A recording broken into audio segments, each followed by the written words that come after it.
गेले 6 वर्ष झाली रिंगरूटच्या मोठा गाव टू एपीएमसी मार्केट या रिंगरूटचं काम सुरू आहे आणि या जमीन अधिग्रहण महापालिकेकडनं सुरू होतं. आज त्याची सुनावणी लागली होती आणि आम्ही आज सगळे शेतकरी इथे जमलो होतो. शेतकऱ्यांना योग्य मोबदला मिळावा, कॅश कॉम्पन्सेशन मिळावं, रोख स्वरूपात मोबदला मिळावा याच्यासाठी आमची ठाम मागणी आहे. ती मागणी आज आम्ही प्रशासनाकडे मांडलेली आहे. कुठलाही शेतकरी विकासाच्या आड येणार नाही. सगळे शेतकरी विकासाला अनुसरूनच त्यांच्या जमिनी द्यायला तयार आहेत. पण आमच्या जर जमिनी कवडी मोल भावाने महापालिका घेणार असेल आणि आम्हाला योग्य मोबदला देणार नसेल तर शेतकऱ्यांच्या या सगळ्या जमीन अधिग्रहणाला विरोध राहील.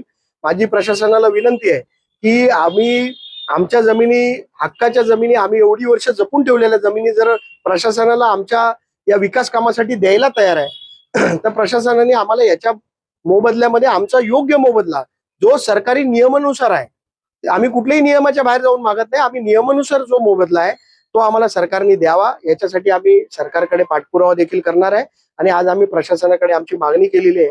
बरेचसे शेतकरी याच्यामध्ये असे आहेत जे 100% भूमिहीन होणार आहेत, ज्यांची एक गुंठाही जमीन उरणार नाहीये, त्यांना तर 100% कॅश कॉम्पन्सेशन मिळालं पाहिजे अशी आमची मागणी आहे. आणि काही ठिकाणी तर कॉन्ट्रॅक्टरनी जबरदस्ती त्यांच्या जमिनीमध्ये जमीन ताब्यात न घेता भराव केला होता. त्यांच्यावरती आम्ही FIR करण्यासाठी पोलीस स्टेशनला देखील गेलो होतो. तर ही अशी जबरदस्ती केली तर ह्याच्यातनं मार्ग निघणार नाही अशी प्रशासनाला आमची विनंती आहे.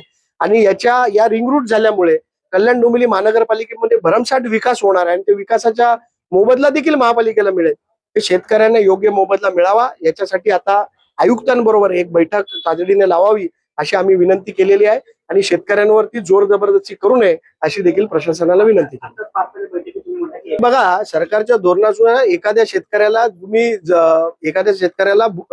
प्रकल्पासाठी एकदाच जमीन घेऊ शकता. आता इथे तर असे शेतकरी आहेत ज्यांची प्रकल्प 5-5 प्रकल्पामध्ये एकाच शेतकऱ्याची जमीन गेली आहे, तर त्या शेतकऱ्यांवर हा अन्याय नाही आहे का? तर आमची प्रशासनाला मागणी आहे की एका शेतकऱ्याची एकदाच त्याला म्हणजे DFCCL मध्ये पण त्यांची जमीन गेली, रिंग रूट मध्ये पण त्यांची जमीन गेली, मोठा गाव मानकुली ब्रिज मध्ये पण त्यांची जमीन गेली, अशा 4-4 प्रकल्पांमध्ये एकाच शेतकऱ्याची जमीन जात असेल तर शेतकऱ्यांवर अन्याय आहे ना. आणि आम्ही ठामपणे आयुक्तांना सांगतो की आम्ही जमीन द्यायला तयार आहे, पण आमच्या जमिनीचा योग्य मोबदला आम्हाला मिळाल्याशिवाय या जमिनी लोक देणार नाही अशी लोकांची ठाम भूमिका आहे. आणि येत्या भविष्यातल्या बैठकीमध्ये आयुक्तांसमोर आम्ही ती भूमिका मांडणार आहोत. रिंग रोड करता जे कॅश कॉम्पेन्सेशन मागण्याचं महापालिकेची आर्थिक परिस्थिती पाहता किंवा त्याच्यावर समजा आज जी UDCPR मध्ये प्रोव्हिजन आहे ती फक्त TDRची आहे आणि TDR मार्फतच आपण बहुतांश भूसंपादन करत असतो. त्यामुळे TDR हा देण्याची कार्यपद्धती जी आहे ती लवकरात लवकर किंवा फास्ट कसा देता येईल TDR मोबदला या पद्धती आम्ही त्यांना मार्गदर्शन केलेलं आहे. त्यासाठी आम्ही त्यांना स्वतः आम्ही जी कागदपत्रे लागतात ती उपलब्ध करून देत आहोत, जेणेकरून त्याच्यामध्ये TDR लवकरात लवकर दुप्पट स्वरूपात TDR दिला जाईल याची आम्ही त्यांना ग्वाही आज दिलेली आहे, जेणेकरून भूसंपादन प्रक्रिया लवकरात लवकर होईल या दृष्टीने आम्ही हे सगळ्यांना सुनावणीकरता बोलवली आहेत लोकांना. आता सगळे सेगमेंट वाईज काम चालू आहे. आता सेगमेंट 3चं काम जे चालू आहे त्याच्यामध्ये जवळजवळ 60 ते 70% आमचं ॲक्विशन झालेलं आहे. पण काही ठिकाणी मध्ये पार्ट आडल्यामुळे पुढचं पार्ट आपल्याला डेव्हलप करता येत नाही. त्यामुळं आपण सगळ्या नागरिकांना आता इथं बोलवलं आहेत. नाही, त्यांची मागणी आहे की आम्हाला आयुक्तही स्वतः भेटतील त्यांना, त्याविषयी आम्ही आयुक्तांनाही करतो.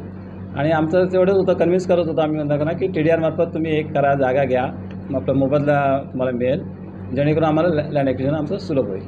आमची टोटल 20 लोक आहेत. 20 लोकांची जवळजवळ 9 एकर जमीन जाते.